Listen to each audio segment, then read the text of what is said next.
Hello everyone, my name is Amaron and welcome back to Runthecheeseon. Today we'll be continuing the other half of the book of Genesis. Let's go. For the sacrifice, God basically just spawned a goat, and Abraham looks at the goat and he's like, bet. So he sacrifices the goat, and the sacrifice happened. Quick recap. It was we stopped at the story of Isaac being sacrificed by Abraham. Of course, he didn't actually get sacrificed because it was just a test of faith. And yeah, continuing is God placed a sheep there or ram, a sacrifice, and then that gets sacrificed instead of Isaac. Yeah. And God's like, yo, because you obeyed me, I'm gonna bless the world through your children. And as time goes on, Isaac is like, yo, I gotta find a girl, I gotta find a bae, I gotta find a wife. And then Abraham sees this and he's like, yo, and then he calls his most trusted servant. He comes over to Abraham, and Abraham's like, yo, I mean, my trusted servant, I trust you the most. I need you to find my son a fine honey, like someone he can spend the rest of his life with. And the trusted servant is like, bet, I got you. Did you just do a double snap? I forgot to mention this. Sarah died. Oh. When? Okay. So Bruh. Abraham's most trusted, assistant or, servant goes to, a well that has a bunch of pretty women around it, and he's, behind, a wall, and he's like, Lord, let this be a test. To the first one who gives me water and offers to, water my camels, she will be the one for Isaac. And then, God answers his prayers. That's a good one. The first woman who comes up to him, her name is Rachel. I was wrong. Her name was not Rachel. It was Rebecca.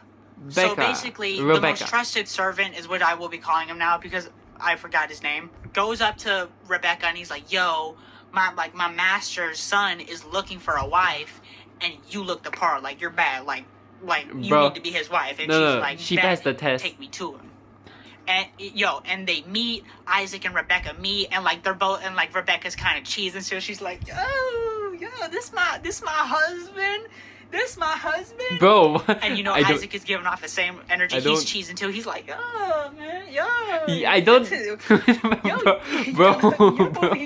And Rebecca and Isaac are chilling, and one thing leads to another, and your boy gets bit. No, I'm dragging it, but they do have kids. One name is Esau, and the other is named Jacob. They have two sons. Okay, keep that in mind. One is named Esau, the other is named Jacob. And Esau is like, and Jacob is like, but they're homies and they're brothers. And Isaac wants to bless his oldest son Esau with a birthright that basically just says that Esau is he's gonna be the leader of the tribe. And I'm pretty sure the birthright had to do with the ancestry leading to Jesus, I think, if I'm correct at least. But spoiler, Jacob stole the birthright. He's gonna have his inheritance doubled. And Jacob is like, man, I want that birthright. But as time goes on, Isaac becomes blind. He becomes really old, and he gets one of his servants. He's like, yo, bring me Esau so I can bless him. And then Rebecca, Isaac's wife, hears it, and she's... Wait. No, I think there's one detail missing. Oh yeah, the porridge. Esau basically sold his birthright for a bowl of porridge. I don't remember what's the part about that, but he sold his birthright for damn porridge. Bet, let me go get Jacob. So she's sprinting towards Jacob. She gets to Jacob. She's like, yo, Jacob, go to Isaac. He's finna bless Esau. Take his place so he can bless you instead. But Jacob is like, Mama, I'm not gonna be able to play the part because Esau's skin is hairy and it's thick. Mine is just it's unhairy and it's smooth. Bruh. Jacob was telling Rebecca this, his mom, because Isaac would be able to tell. He would rub his arm and be like, oh man, you're not Esau, get out of here. And Rebecca is brainstorming, so she's trying to find ways how she can disguise Jacob as Esau, and she's like, bet, take this coat, put it over you. Your arms are gonna feel like Esau. They're gonna be hairy, they're gonna be rough, and he won't be able to tell the difference. And so Jacob is like, bet, let me go get my blessing.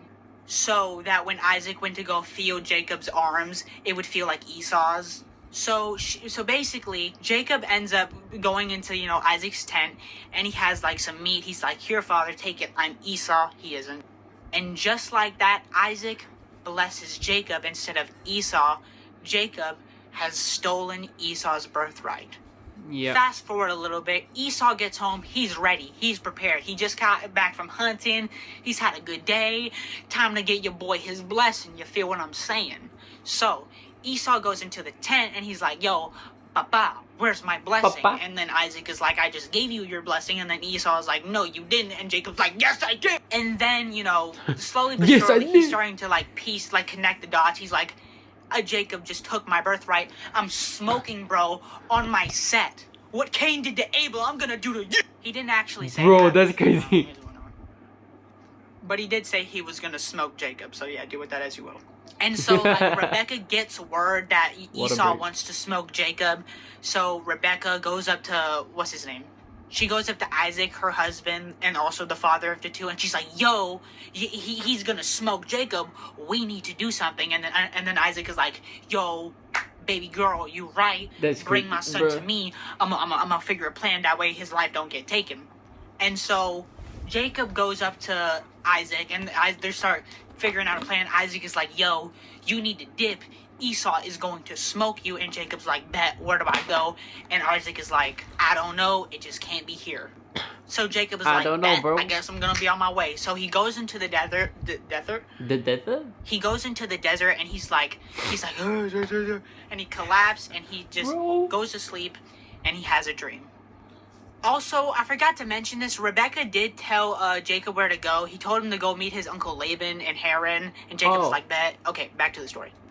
So, Jacob is collapsed in the desert. He's sleeping, and he has a dream about, basically, to angel. I don't know how to explain this, but angels are like going up and down a ladder.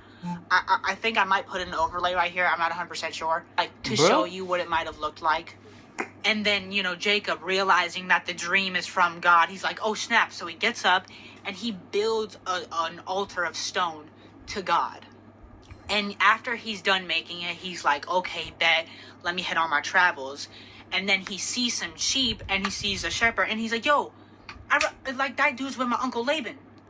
So he goes up to the guy and he's like, "Yo, do you know where my uncle Laban is?" Do you know and the where guy's my uncle is? "No, but that sheep is that flock of sheep is his, and the girl leading it, she knows where he is. You should probably go up to her." He also goes on to say that the girl with Laban's flock of sheep is his daughter Rachel, and Jacob's like, "Bet, so let me go up to her so I can find my uncle Laban."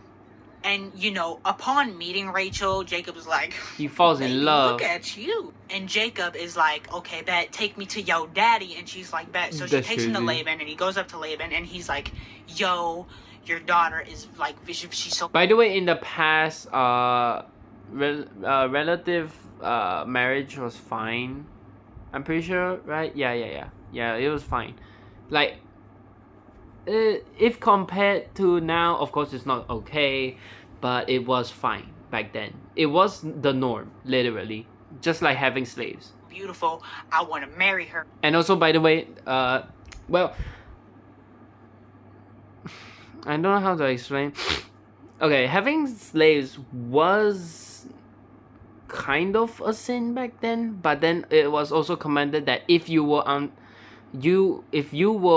a slave, you need to be the best slave you can. And if you were the master of any slaves, do not abandon them, and you are to be the best master that you can and be kind and actually provide for them. Because back then, masters and slaves were actually they treated each other much better, but also much worse because of the world, and it's wickedness and sin, And her dad is like, "Man, I can see you a hard worker. You've been working hard, so bet I'm gonna tell you this. Work for me for 7 years and I'll give you my daughter." And Jacob is down bad for this girl. So hold on. He never said which daughter. He's like, "Bet, if I have to work 7 years just to get a piece of that, I will." Bro. So 7 years go by and Jacob has just worked hard to achieve his goal, to get his woman, right? And the time comes at his wedding, one of the girls, Rachel. Oh yeah, arranged marriage was the norm back then too, so. comes up to him and she's like, "Yeah, I bet," and they get married, and then he finds out quickly after that the girl is not actually Rachel. It's so her sister. my man is furious. He's like, "Man, what is this?" So he goes up to Laban and he's like, "Laban, what's this? I worked 7 years and you gave me the wrong daughter." Laban, his uncle, is like, "Yo, Yeah. I'm sorry. I couldn't give you Rachel unless my oldest daughter got married." And he's like, "Bet. So where's Rachel?" And then Laban's like, "Yo, listen, if you agree to work for me for another 7 years, I'll give you Rachel next week." Next week. And then Jacob is bruh. like, "Bet, for Rachel, I'll do it." And then he meets up with Rachel. He's like, "Baby girl, you're like, your father tricked me. I thought it was you." And she's like, "Bet, I understand." And you know, Bruh. as time goes on, God blesses Jacob. He makes him rich. He gives him flocks of his own. And then Jacob is like, "Yo, my uncle Laban is like, he's like on my butt too much. I gotta get out of here. Y'all are coming with me." And you know, as Jacob is leaving with his wives and his 10 sons, he like a couple days go by and he sees riders coming at him, and he's like, bro, what is this? It's Laban. And he runs up on Jacob and he's like, "Jacob, you didn't tell me y'all were leaving." And then Jacob is like, "Sorry, I just had to get out of there." And then Laban is like, "Yo, you didn't also tell me you were taking my daughter." And he was like, "Bet, I did not tell you that. My bad." And then Laban is like, "Yo, if we being for real, I was finna smoke you. Like, I was finna put you 6 feet under, but God told me not to, so I'm not gonna do that. Instead, you guys should just head off." The blessing. Thank you, Jesus. Also, you know, Laban being petty, he sets up rocks and he's like, "You stay on your side, I'll stay on my side." Bruh. Later on, Jacob has another vision, and it's just basically a bunch of angels being like, "Yo, what's cracking?" And Jacob is like, "Yo, I think it's about time.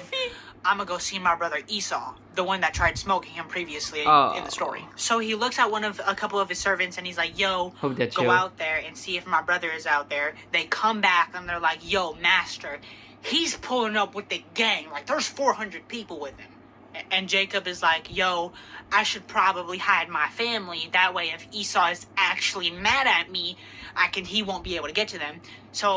So he tries to hide his family to the best of his capability, and then he prays, and he starts asking God to forgive him for his sins, and he starts admitting to his mess ups. He's like, "Man, I hope they make up. I know I messed up, Lord, but I ask you to forgive me." And Jacob is like moving his family a bunch, and he puts his family over one side of the river that they were on, and he's like, "Okay, bet. You're on this side of the river. That way, if Esau wants to smoke me, he can't get to you guys." And then Jacob is on the other side of the river, like the opposite of where his family is. And he's walking, and all of a sudden, he gets jumped by an angel. So him and an angel just start wrestling. He's like, "Ah!" And the angel is like roughing my boy up. He's like, "Yo, give up." And Jacob, you know, being Jacob, he's like, "No, not until you bless me." And then the angel's like, crazy. "Bet, you're blessed, and your name is not Jacob anymore, it's Israel." So the angel blesses him and also gives him a new name. Esau and Jacob, they meet up. Esau doesn't want to smoke Jacob. He's happy. He's like, my brother, it's been so long. Jacob is like, "Yo, bro, thank you for not being mad at me, bro. I get I messed up, but at least we're here together." And they just start chilling. Yay. And you know, Jacob hasn't seen his dad in so long. So he goes up to Esau. He's like, "Brother, it's been real. I'm finna dip. I'm gonna go see dad." Esau's like, "Bet. Like, it was nice meeting your family. I gotta dip too. God bless you." He's like, "God bless you too." They're like, "What's crack?" Bruh. So long story short, Jacob like meets up with Isaac, and he's like, "Oh, he's still what's alive?" up? It's been a while." Isaac is like, "Hello, my baby boy. It has been a while. I love true. you. Like, I've missed you. It's so amazing to see you." Jacob's like, "Yeah." Wait, no, not see. It's so amazing to hear you and feel you, because bro is blind now, literally. Man, I don't know. It's just a weird detail. I just remember. It's just more like a feel and hear you, because ain't no way he can see no more.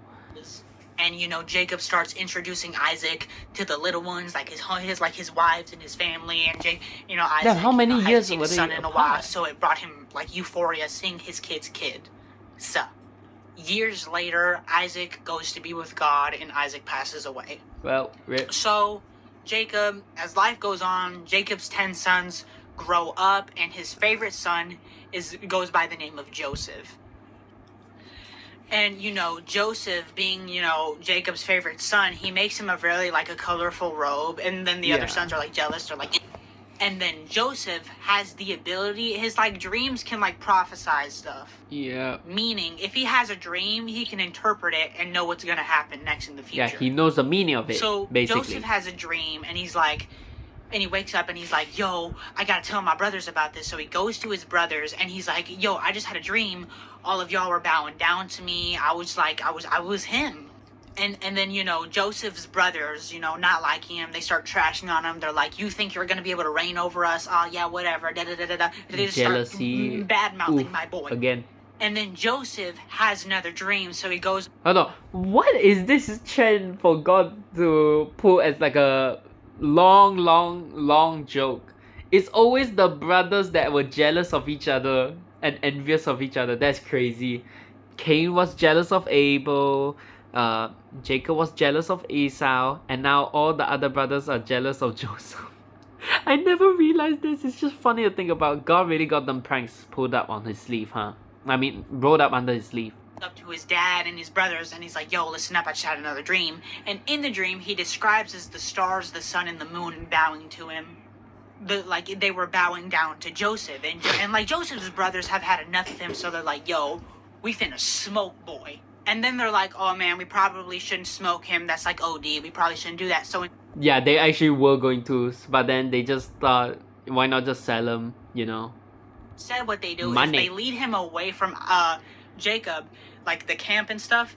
And they're like, yo, let's just like they like ripped off his like cloak and they threw him in a ditch. And then they leave. They come back with slave traders and they sell Joseph into slavery. Also, just a little side note, one of the brothers weren't present when that whole thing happened, so yeah.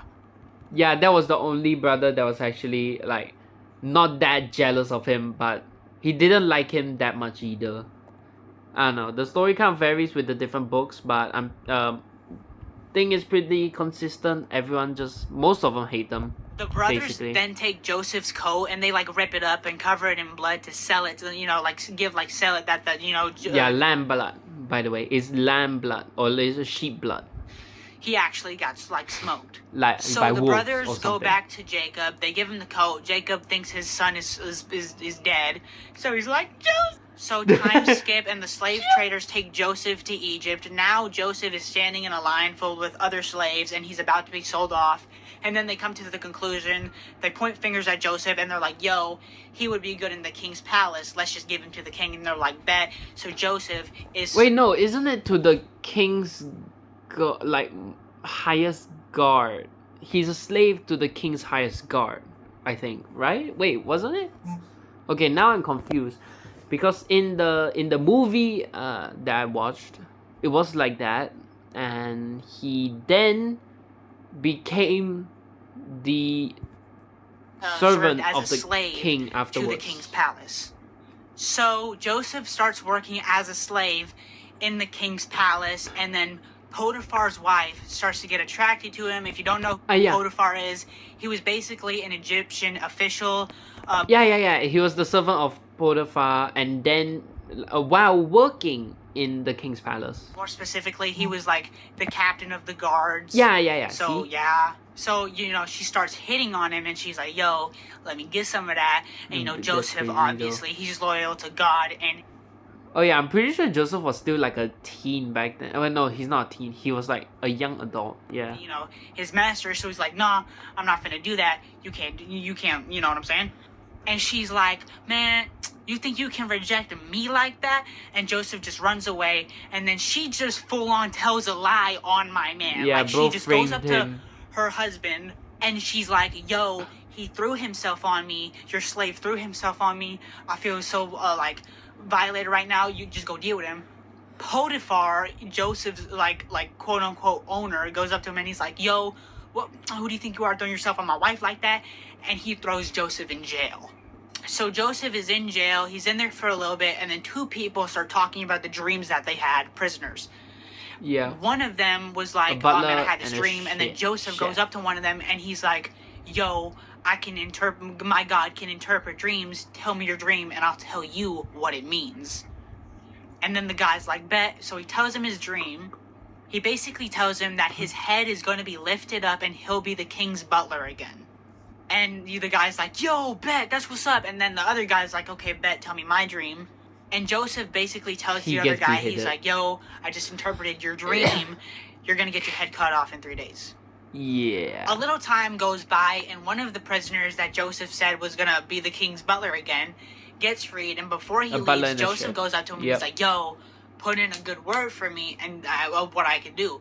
And, you know, and the guy just forgets. Bro. He never tells Pharaoh of what he can do at all. He just forgets. And, you know, as time goes by, Pharaoh has a dream that no one is able to interpret. And then his advisors. The butler, he gets reminded. He's like, oh, so he goes up to the Pharaoh and he's like, yo, there's a guy in prison. He's really good at interpreting dreams. He could actually tell you what this means. And Pharaoh is like, bet, bring him here. So they bring Joseph into the room, and the Pharaoh is like, yo, I hear you can speak of dreams. You can interpret dreams. And then Joseph is like, yes, I can. No, I can't, but my God can. He tells me, and I'll tell you. Tell me your dream, Pharaoh. And Pharaoh goes on to tell him that his dream is... Okay, Pharaoh goes on to tell him that what his dream is, and then Joseph interprets it, and he's like, yo, there are going to be 7 years of good crops in Egypt, and then there are going to be 7 years of famine. What you need to do is you need to round up, you need to, what's the word I'm thinking of? He's like, yo, you just need to, be smart about how you're using your food, and it should last you 7 years. And then Pharaoh is like, okay, bet, I'll make you're actually so good at what you do. Minister. I'm gonna make you the prime minister of Egypt. Yep. No, you'll be higher than everyone. You'll be second to me. And Joseph is like, yeah, from prisoner to prime minister. So Joseph becomes like the prime minister of Egypt. He's that dog. And then his brothers pull up. Now, listen, this is a long time, so they don't recognize Joseph. They'll probably don't even know what he looks like anymore, right? Yeah, but they go up they and think they're trying he's to buy dead. food because 7 years of famine. Joseph sees this and he's like, oh yeah, they stock out a lot of extra food. They selling it to other people that are coming into the city to buy stuff. That's just gonna add that detail. Oh, I see. And to get not revenge, but to test to see if they've changed or not. He's like, yo, y'all are spies. He throws them in jail, and eventually he lets them go, but he keeps one of them, and he's like, yo, y'all, if y'all say who y'all say y'all are, because they told Joseph that they were sons of Isaac, that they were the son of the great chieftain, and they're like, bet, okay. And Joseph's like, bet, okay, if you're actually who you say you are, go bring me the youngest boy, go bring me your youngest brother, and bring him back here. And to for insurance, he kept one of the brothers in jail. So they go home and they're like, yo, father, the prime minister has one of our brothers. We need to bring Simeon. We need to bring Benjamin. His name wasn't Simeon, sorry. We need to bring Benjamin to the prime minister so we can show him that we're not lying. And then Isaac, already have lost Joseph. He's like, no, I'm not letting y'all take him. But then eventually they run out of food and they know what they have to do. So they go back to Egypt. They go to the prime minister and they present Benjamin, the young boy, to him, Joseph. And then Joseph meets the youngest brother, and then, he starts getting emotional, so he pulls back and then goes into hard mode, like he's about to whoop somebody's butt. And then eventually he lets them go, but he plays a trick on them. He takes one of his cups and he puts them in Benjamin's grain bag, because he sent them off with bags of grain to last them so they could eat. So as they're leaving, they're getting far. One of the Joseph's servants in a chariot pulls up and they're like, yo, one of you guys stole my master's golden cup and you gotta give it back. And they're like, we didn't steal nothing. They get taken back to Egypt, and then Joseph is like, man, I gave y'all food, I gave y'all hospitality, and this is what y'all do, y'all steal from me. Joseph is playing them, but he wants to see if they change. This is a test. And then they're all like, oh, but we didn't do anything. So they start cutting open the bags, right? They start cutting open the bags to see if they had stashed anything in there, right? Oh, shoot. It was in Benjamin's side. Being Joseph, he puts the cup in Benjamin's grain bag. So when it falls out, it looks like Benjamin stole the cup, stole Joseph's cup. So he keeps Benjamin.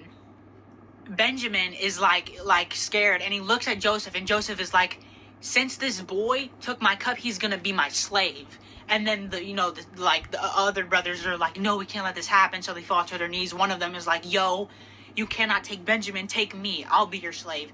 You just can't take Benjamin. My father, we already lost our brother, but like we can't let you take him. And Joseph, the gig is up. So Joseph's like, yo, I'm not actually who I say I am. I'm your brother Joseph. They all start freaking out. They're like, Joseph. And so to wrap this up, Joseph, he loves his brothers. A great family reunion. He get truly is one of the best stories of of love and actually forgiving each other after such a horrendous crime and action towards your own brother. Like, it's very difficult to think about because I have a brother myself, like, you sell him away and you don't even know if he's dead or still alive in Egypt, It just, and then they finally realize their mistake, then they make up. It's one of the best redemption stories that exists in the Bible. There's also a lot of other good parables and stuff like that, but this one is one of the best ones. It's not parable, Joseph, says, yo, go back home, bring me dad. It happens. Joseph meets his dad again, and then, Isaac, he's like, oh man, my son, I love you, and then Isaac, it comes to the time where Isaac is about to pass away, and then Joseph is like, oh, let me be here for you. And then Isaac is like, yo, bring me your children so I can bless them. And then Isaac passes away. Joseph goes up to a cliff. Not a cliff, he goes somewhere, and he's in grief, and the brother... Bro, the moment I heard he say he goes to a cliff, I was like, I did not remember this to be the ending. I got scared, I'm sorry. Get down, and they're bowing down to him, and they're like, forgive us. If you want to, we can be your slaves. And then Joseph is like, no, you're good, you don't have to do all that. And then it gets to the time where Joseph grows old, and he starts telling a couple people, he's like, yo, they were like his relatives, and he was telling them, yo, our God will bring you out of the land to land that he gave to Jacob, that he gave to Abraham, Isaac, and Jacob. And then Joseph passes away. The story of Genesis. That, ladies and gentlemen, is the book of Genesis. I hope you enjoyed the video. Please like, comment, and subscribe. This took so long to do, but I thank you guys, and I greatly appreciate that you clicked on the video and that you watched to the end. And I just want to go ahead. Yeah, make sure to like and subscribe. Go check out his channel, link in description. Just say thank you. I love you, and maybe if this video gets an insane amount of support, I'll cover the book of Exodus if you guys want me to. But yeah, I feel like God bless you all. That's the end of the video. Wee. Make sure to like, comment, and subscribe. I don't want to press the wrong button. I love you, and God bless. Yeah, I just needed to make sure I don't press it at the wrong time. Oh, what the? How did I? Okay. Well, yeah, make sure to like and subscribe, and have a great day, everyone. Thank you so much for joining the book of Genesis being read. Yeah. Bye-bye.